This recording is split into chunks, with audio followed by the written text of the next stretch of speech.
छलवा हो तोरे कमर में बनी जैती मिर्गा के छलवा हो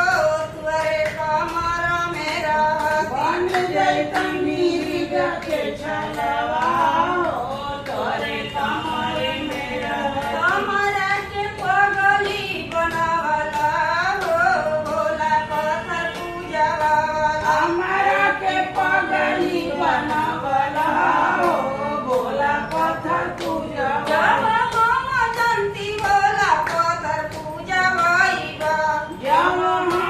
जंती भोला पत्थर पूजवइबा बनी जैती रुनु के खरौआ हो तुहरी पैर में रहती बनी जैती पाँव के खड़ौआ हो तोरे पैर में रहती बनी जैती रुनु की चलो हो गई। बस सुन लेनी पूरा